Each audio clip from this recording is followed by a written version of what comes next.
Bom dia a todos que nos acompanham aqui na nossa página do Portal A Crítica. Hoje estamos na nossa sexta entrevista com os candidatos ao Senado no Amazonas. O entrevistado de hoje é Rondinelli Fonseca, do PSOL. A entrevista vai durar meia hora, vamos já começar a contar. Quem vai participar da entrevista comigo é a Aruana Brianesi, diretora de conteúdo do jornal e do Portal A Crítica. Vamos ter essa meia hora de perguntas e respostas com o candidato. A gente espera contar com a participação de vocês. Quem quiser mandar suas perguntas, suas colocações aqui para a gente enriquecer esse debate, sinta-se convidado. Vamos começar a contar a partir de agora, Aruana. Bom dia, candidato. Bom dia. O pessoal tem uma chapa puro sangue nas eleições desse ano. Quem acompanha os bastidores, porém, sabe que a legenda está dividida, né? Desde a pré-campanha existia uma tendência a apoiar, inclusive, um outro candidato ao governo e vocês acabaram fechando questão em ter uma chapa puro sangue. Eu gostaria que o senhor explicasse na pré-campanha de que lado o senhor estava, né, nesse embate e em que medida essas turbulências podem atrapalhar o seu desempenho nas urnas. Olha, eu agradeço pela oportunidade, a pergunta é um bom dia a todos. Eu quero ressaltar de que eu sou secretário de comunicação, então eu tenho que acompanhar toda e qualquer movimentação por parte da presidente do partido, que se chama Pedrinha Lasmar, a única mulher pela qual administra um diretório nacional. Então, essas conversas, eu fiquei muito à parte, até porque nós temos algumas limitações, porque as questões de conversas é necessário. Nós tivemos em São Paulo o presidente do partido, o Juliano Medeiros, onde ele conversou com diversas frentes partidárias. Então, eu estou aqui, nesse momento, me colocando à disposição, à frente do povo. Então, nós colocamos as nossas divergências dentro do partido e eu estou à disposição do povo, porque nós compreendemos que pessoas que estão aí desempregadas não tem nada a ver com as divergências internas do partido. O que falta nesse cenário, né? Você falou de reuniões nacionais e tudo mais. A gente vê, por exemplo, no Rio de Janeiro, o pessoal tem uma força muito grande, né? Já consegue ter bancada federal, grande tendência de eleger um senador, inclusive por lá. No Pará também tem bastante força. O que falta para o pessoal ganhar essa relevância aqui como uma opção para quem se sente carente, né, com relação à esquerda, que vem sido um pouco batida depois desses episódios do PT? A grande verdade é que aqui foi fragmentado a questão da esquerda no Amazonas, onde cada um, o PT, PCdoB, PC, estiveram distantes. Então nós tentamos aí uma conversa e acredito que no próximo pleito nós tenhamos uma frente de esquerda consolidada. E aí sim o povo poderá ter uma opção, pelo fato de nós estarmos coesos, mantendo a mesma linguagem, para que nós possamos aí nos contrapor diante de um governo que nós percebemos que não tem trazido resultados para a população. Então o senhor acha que essas conversas que iniciaram nessa pré-campanha podem continuar e ter reflexos na próxima eleição, é isso? Essas voltadas com os partidos de esquerda. Exatamente. Uhum. Nós tivemos, há menos de 2 meses, uma conversa com as frentes desses partidos e aí nós acreditamos de que pode haver, sim, essa unificação para que nós possamos apresentar algo para a nossa cidade. Nós não vamos querer com que essa gestão que aí está, diante de uma Manaus que está entregue às baratas, de um Estado que está nessa condição. Nós queremos, sim, mostrar que essa unificação pode trazer resultados positivos para a nossa população. Com quem foram essas conversas e o que faltou para chegar a uma unidade nesse momento? Olha, nós estivemos conversando com o Heron, nós estivemos conversando com o professor Sinésio, José Ricardo, então e o pessoal também do PCB. Eu falei PC, mas era o PCB. É em torno de algum nome? Já se fala em nomes ou ainda é mais uma questão de unir os partidos de esquerda e depois se conversa sobre o nome? Ou já tem o nome? Exatamente. Nós vamos primeiro conversar, como tivemos uma prévia, e a partir de então nós possamos, no ano que vem, ou até mesmo depois das eleições, nós possamos ter essa conversa e alinharmos, para que a população possa ter uma alternativa de fato contra tudo isso que eu comentei agora há pouco. O senhor foi candidato a vereador, né, em 2016 e agora se coloca numa disputa ao Senado, que é uma disputa, por mais que tenha 2 vagas, é uma disputa bem difícil, que tem grandes estruturas, né? A gente tem o senador Eduardo Braga, a senadora Vanessa, que já estão buscando a reeleição, Plínio Valério, que tem o apoio da Prefeitura de Manaus, enfim. Qual o senhor acha que é a sua principal virtude para entrar numa disputa tão complicada nesse momento, em que é mais difícil arrecadar dinheiro até para para as campanhas? O que você acha que ele qualifica? Quais são as principais virtudes para buscar uma dessas vagas ao Senado? Olha, isso daí é oportuno, essa tua pergunta, até porque o que as pessoas querem, de fato, não é simplesmente uma pessoa, uma velha raposa, uma pessoa que já está há muito tempo lá no poder, e o que fez? Eu estou vindo agora deste momento para me posicionar a respeito dessa condição, porque eu tenho ideias, tenho projetos, e é o que irei apresentar aqui para vocês que me faz agora até mesmo apresentar diante de um hospital. Eu fiz uma leitura a respeito da saúde na região norte do país, e até mesmo um trecho do Nordeste. Então eu percorri aquela região. Eu morei no estado do Pará, morei em Porto Velho, eu estive em diversas localidades. Então você vai ao Nordeste, chega ali por perto do Maranhão, Maracassumé. Você chega lá, é uma cidade deserta. Então a saúde está precária naquele lugar. Você chega em Belém do Pará, você vê que escoa Ananindeua, Castanhal, Santa Isabel vai bater ali no hospital principal em Belém. Você vai em Porto Velho, as pessoas que moram em Ji-Paraná, Ariquemes, têm que se deslocar para chegar na capital. Você vai em Boa Vista, pessoas de Pacaraima têm que chegar até Boa Vista para serem consultadas. E em Manaus não é diferente. Nós temos Presidente Figueiredo, nós temos Manacapuru, pessoas que fazem um deslocamento complicadíssimo para se chegar. Eu apresento uma proposta, Dante, que é exatamente para beneficiar aquelas cidades com a capacidade populacional acima de 80 mil pessoas, que é a construção de um hospital de média e alta complexidade para atendimento a essas pessoas. E com um anexo. Para que esse anexo? Para que pessoas que possuem algum tipo de deficiência, e há dados da Secretaria Especial de Pessoa com Deficiência, 750 mil pessoas possuem algum tipo de deficiência, ou mobilidade reduzida, ou alguma deficiência mental. Portanto, eu quero fazer com que esse meu projeto, que seja apresentado no Senado, ele seja aprovado, e nós venhamos construir hospitais em Itacoatiara, Manacapuru e Parintins, fazendo com que essas cidades elas possam ser uma referência para as outras que são ao entorno.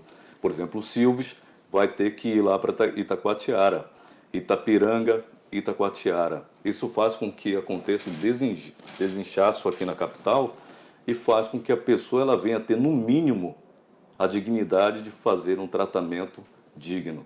Porque é lamentável. Eu falo isso com propriedade porque eu já perdi 2 tias, perdi um avô, perdi a mãe e perdi agora a esposa do meu primo, que era uma grande conhecida, para o câncer.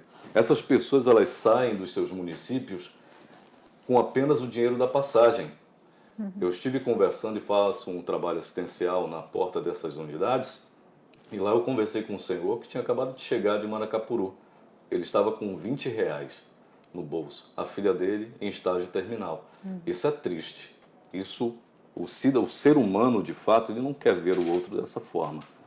Então eu quero propor que esse projeto ele venha alcançar a vida dessas pessoas, fazendo com que elas venham ter, no mínimo, dignidade nessa área de saúde. E além da saúde, que outras bandeiras o senhor pretende defender se for eleito senador? Olha, eu apresento a proposta da área de tecnologia e até mesmo defendo a exploração por parte da biodiversidade por meio da biotecnologia. Vamos por partes. A questão da tecnologia eu quero proporcionar diante do cenário nacional, porque eu acompanhei a entrevista da ministra Carmen Lúcia, a presidente do STF, e me preocupou muito, porque ela não possui dados concretos a respeito de um número de detentos no país. Me preocupou. E pensando exatamente nisso, eu apresento uma proposta que venha a ser realizado um cadastro nacional biométrico de presos. Um censo biométrico. Assim. Exatamente. Para quê? Para que possa facilitar numa abordagem de rua, um indivíduo ele simplesmente ele pode dizer que não, por exemplo, supor, chegando lá a polícia me aborda, fala, não, eu me chamo Lucas da Silva e alguma coisa.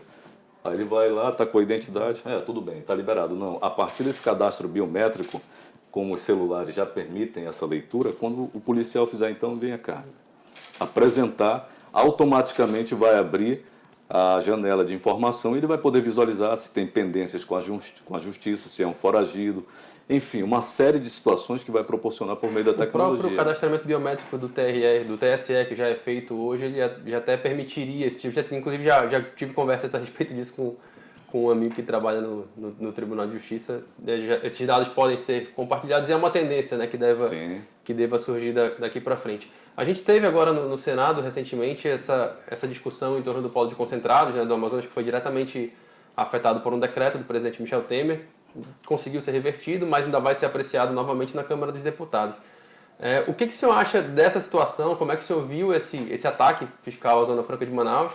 E, enquanto senador, o que o senhor acha que pode ser feito para proteger o polo industrial de Manaus? Olha, nós temos que ter outra alternativa. Nós não podemos simplesmente depender até 2073 com relação à questão da Zona Franca de Manaus. Nós não podemos ficar aí de mãos atadas diante disso.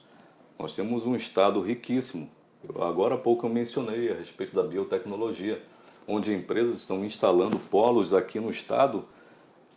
Quem vai a Silves, por exemplo, eu estive em Silves e lá localizei, tem uma empresa que explora isso, explora a biodiversidade.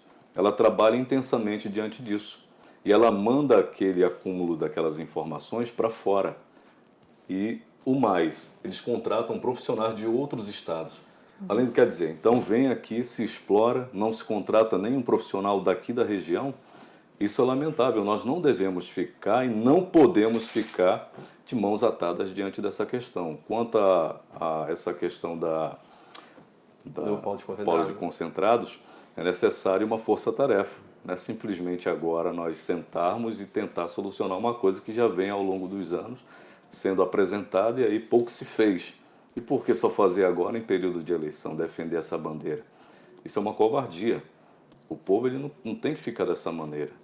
Nós estamos aí, tivemos uma ameaça por parte de uma empresa multinacional e aí, por causa disso, nós vamos ficar submissos a essa questão. Temos que ter alternativa.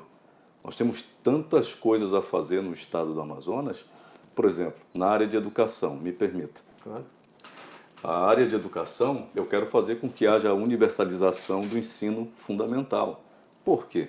Porque crianças que moram no estado do Pará, um estado bem vizinho aqui, não pode chegar aqui e apresentar a sua grade curricular porque pode ser confrontada com a nossa. Quando sai de Manaus e vai a São Paulo, quando chega lá ele não é aceito. Quer dizer, qual é o método que eles estão aplicando? Será que o ensino da região sudeste é superior ao da região norte? E olha que eu estou falando aqui do estado do Pará, bem vizinho, que não aceitou. Eu falo isso porque minha filha, ela enfrentou essa questão. E eu quero potencializar, trazer para dentro da área da educação uma proximidade com os alunos nessa questão da tecnologia. Eu volto a bater, a tecnologia ela vem nos acompanhando. Estamos numa transmissão ao vivo aqui pelas redes sociais. E as pessoas elas venham ter acesso pelo menos a um planetário aqui em Manaus. Não se fala nisso. Se fala em investimentos em outras áreas, mas isso é possível. Esse contato é necessário para que as pessoas, as crianças que estão chegando, elas possam se aproximar da tecnologia de uma forma bem saudável.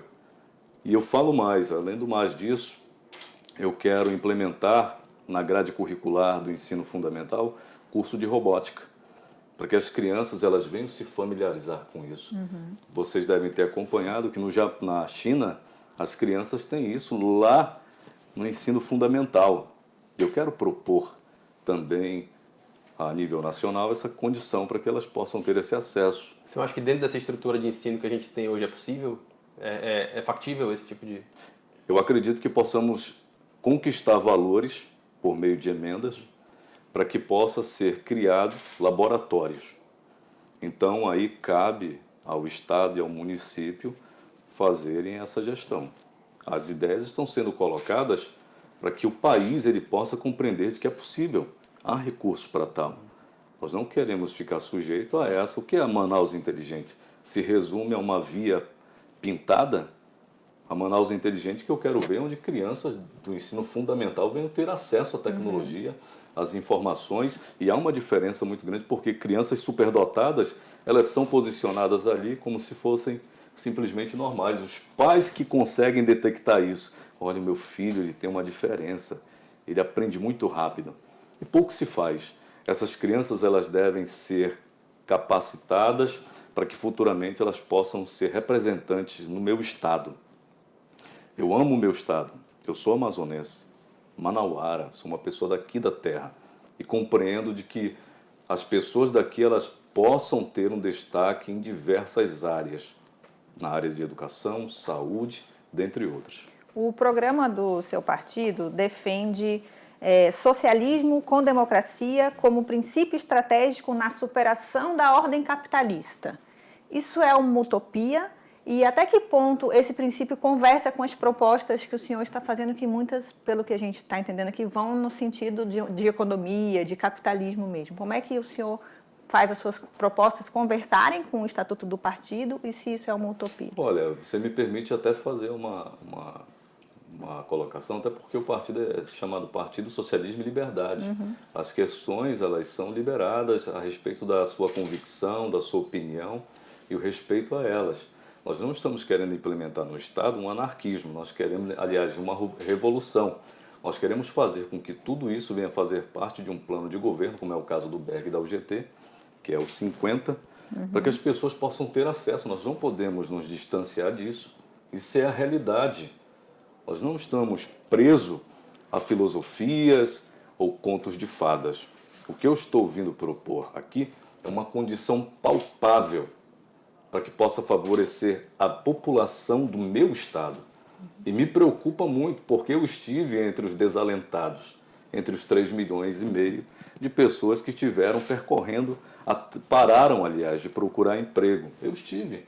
Percorri inúmeras vezes esse trajeto, fazendo a pé, passando até mesmo pela frente dessa emissora, à procura de uma vaga de emprego.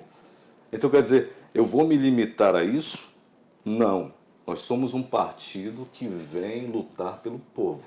Nós queremos colocar isso, seja por meio da tecnologia, seja por outras maneiras. O povo da minha cidade precisa ter emprego e renda. E me permita uma outra vertente diante disso, é que eu faço um levantamento e encontro onde a economia ela pode girar dentro do próprio país. Eu falo isso porque eu levo pessoas para Letem e também para Santa Helena. Devido aos encargos aplicados no país, nós vamos fazer compras lá em Letem, lá em Georgetown. Então lá, cada pessoa que sai numa caravana que nós levamos, em torno de 45. Por mês, eu estou colocando por baixo, por mês chega de 1.800 pessoas. Olha só, cada uma levando R$2.000 no mínimo.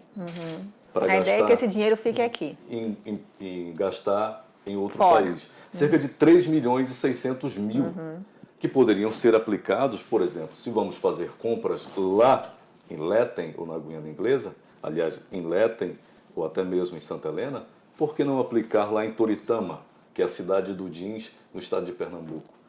Então, para mim, fomentar a economia do meu país é fundamental, mas também é necessário com que haja uma contrapartida por parte das empresas aéreas, as empresas de logística, para que possam proporcionar com que essa pessoa que tem uma lojinha lá no interior do estado, ela possa acreditar que comprando a sua passagem, ela venha ter os mesmos resultados que ela indo lá para outro país. Eu quero fazer com que a economia venha girar e beneficiar você que está aí numa dificuldade, numa questão autônoma, mas acreditando na possibilidade de ter o seu próprio empreendimento. O senhor citou aí essa questão, né, falou da parte do comércio, de Letem, de Santa Helena, mas a gente ali na fronteira com a Venezuela está vendo essa situação bem intensa, né, principalmente em Pacaraima, com essa imigração. E é uma coisa que acaba afetando o Amazonas também. Hoje mesmo foram transferidos para cá, no programa de interiorização, salvo engano, 65 venezuelanos vindos de Roraima, trazidos pela FAB. Como, enquanto senador, pensando, né, num eventual mandato ao Senado, como o senhor se posicionaria a respeito dessa questão? O senhor acredita que deva haver algum tipo de controle na fronteira? Ou a questão é mais estruturar mesmo o país para receber esses imigrantes? Olha, essa é uma questão importante. Necessário nós visualizarmos um outro lado da questão. Nós temos aqui o Paraguai, nós temos uma fronteira com o Mato Grosso. Então as pessoas lá, elas fazem suas compras, atravessam a ponte da amizade e vão lá, realizam suas compras. Não tem problemas lá. Nós estamos vendo aqui uma pressão por parte da Venezuela, de Nicolás Maduro, contra o seu próprio povo. Todo aquele que sofre, que está à procura de melhorias para a sua família, pode fazer muitas coisas, inclusive fugir da sua região de origem. E é o caso que está acontecendo. É necessário com que os senadores venham ter uma conversa para que possam chegar a um denominador comum a respeito dessa condição. Nós não podemos, de fato, impedir com que essas pessoas venham encontrar no Brasil uma alternativa. Nós tivemos aqui haitianos chegando e todos eles trabalhando. Até se pode ver que a pessoa vendendo picolé na rua é um haitiano. Pouco se vê um amazonense. Então nós queremos que haja essa conversa para que nós venhamos nos contrapor também com relação ao Paraguai. Se nós vamos fechar uma fronteira aqui que está dando problemas, então nós devemos fechar uma outra, com outra região. Então são 2 pesos e 2 medidas. Nós queremos fazer com que as pessoas elas possam compreender de que são seres humanos que estão chegando aí, estão desesperados. E se fosse o inverso? E se acontecesse o inverso? Dessa saída, esse êxodo saindo de Manaus em direção à Venezuela?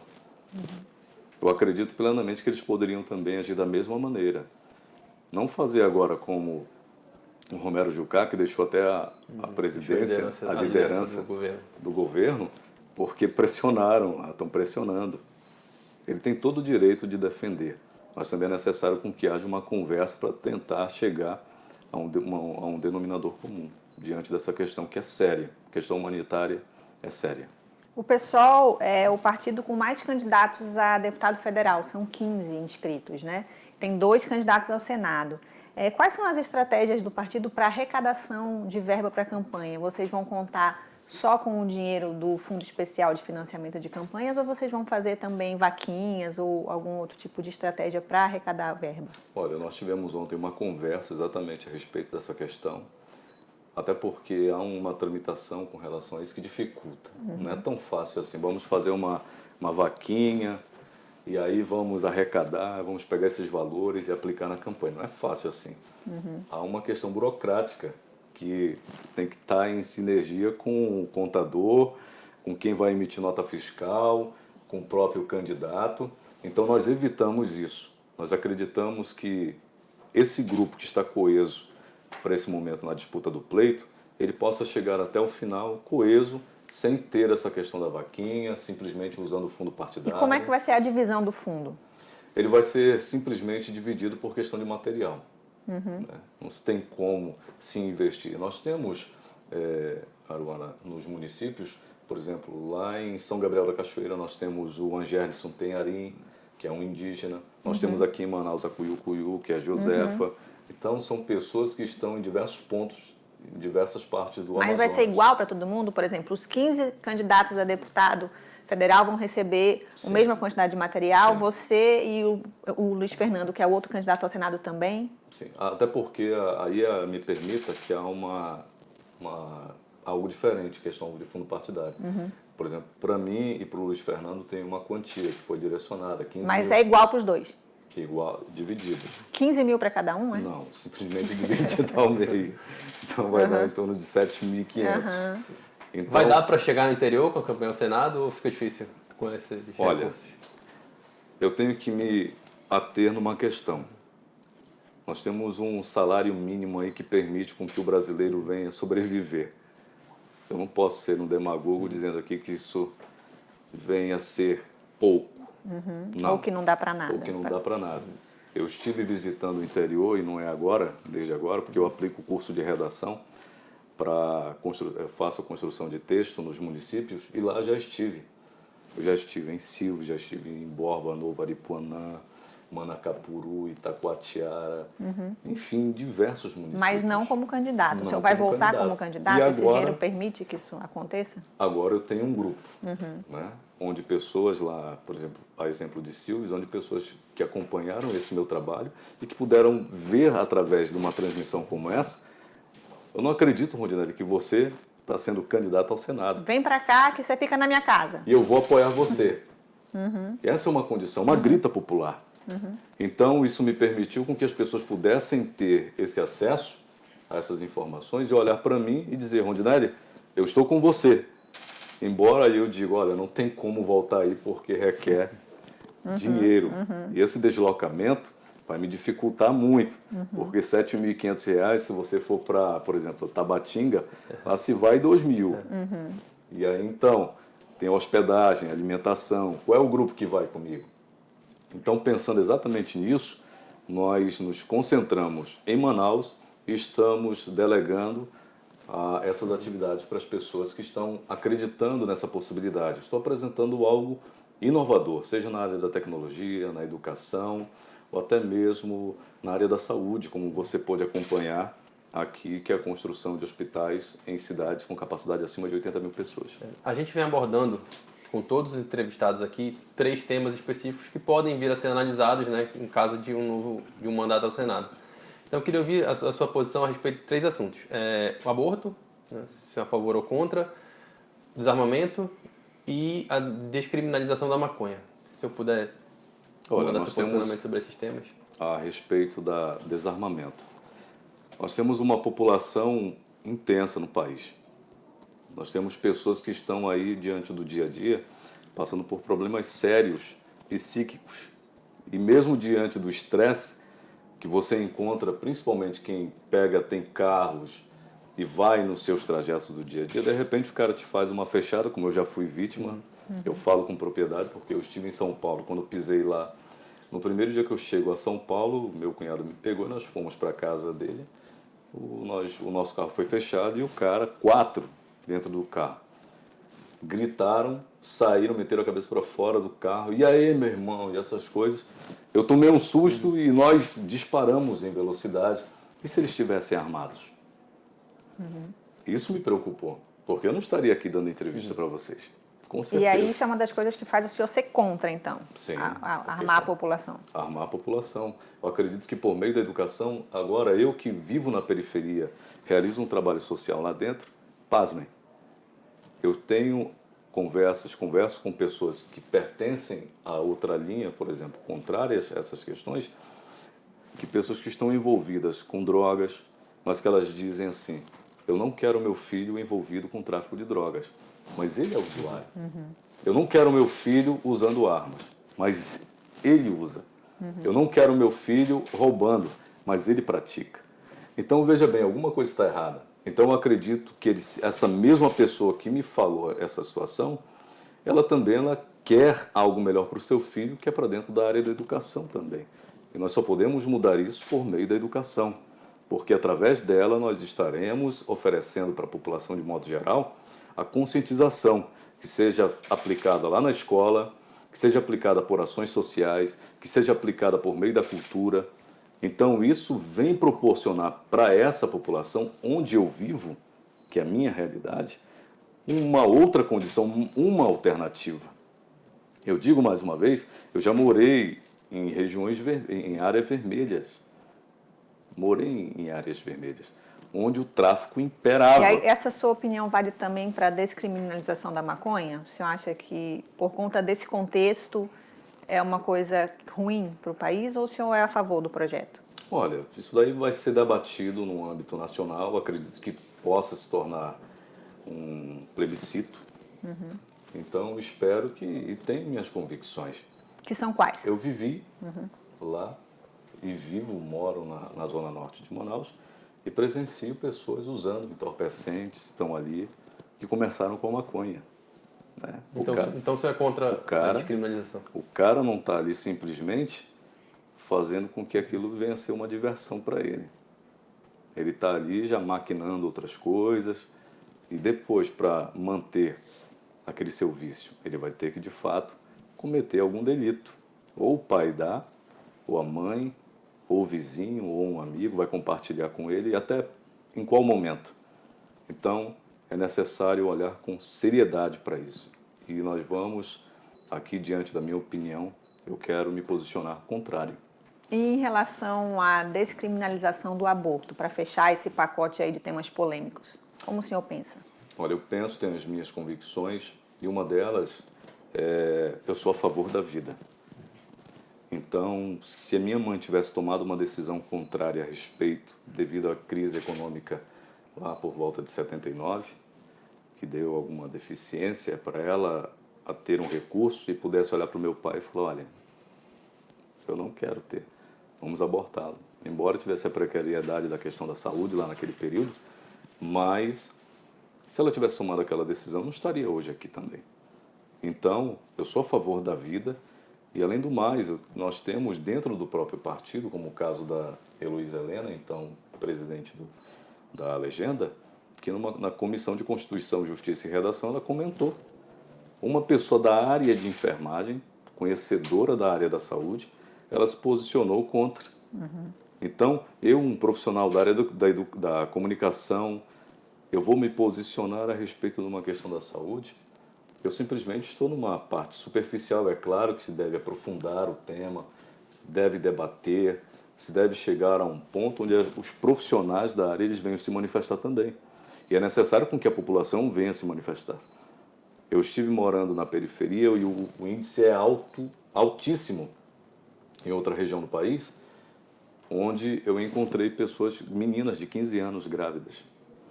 Não tiveram ali o uso do preservativo ou o método contraceptivo. Elas se sujeitaram àquilo e engravidaram. Mas mesmo assim, a mãe olhou para ela e falou, olha, você vai ter, você vai estudar, você vai trabalhar, e começa um outro ciclo, porque essa fase de transição da fase da adolescência para adulta é um massacre para a mulher também. Então a coisa deve ser tomada para que possa ser conversado com elas, com as mulheres. Eu uso a frase do Guilherme Boulos, que as mulheres possam se manifestar também. Tá certo. Candidato, a gente chegou aqui aos nossos 30 minutos de entrevista. O senhor tem 2 minutos aí, se o senhor quiser falar com o seu eleitorado, falar com quem está lhe assistindo agora, para, enfim, direcionar as palavras que o senhor achar justas.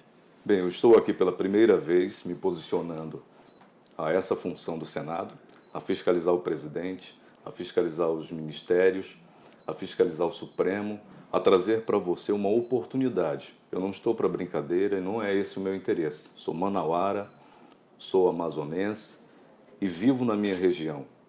Eu amo o meu estado e quero proporcionar para você para que você possa compreender, analisar essas propostas, porque elas estarão trazendo resultados positivos para a sua vida, seja na área da saúde, da educação, até mesmo na segurança, que eu não comentei aqui, que eu farei com que um projeto meu venha a ser apresentado no Senado para que o Estado venha a ter domínio e administração total de presídios e agentes penitenciários, não fazendo com que a Humanizária, que está tomando conta disso, venha a se sobressair. Eu quero falar para você que você vai ter um representante legal aqui do Estado do Amazonas, sem levantar bandeiras para A ou B. É estar trabalhando para o povo e para o povo. Rondinelli Fonseca, 508, Berg da UGT 50, e também quero mandar um grande abraço para os meus suplentes de Itacoatiara, Rosilane Almeida e Edilson Pereira. Eu quero agradecer nessa manhã a oportunidade e assim você pode acompanhar o meu trabalho. Muito obrigado. Obrigado, candidato. Tenha um bom dia. Amanhã a gente volta aqui com a entrevista com o Chico Preto, também candidato ao Senado. Obrigado e até a próxima. Tchau.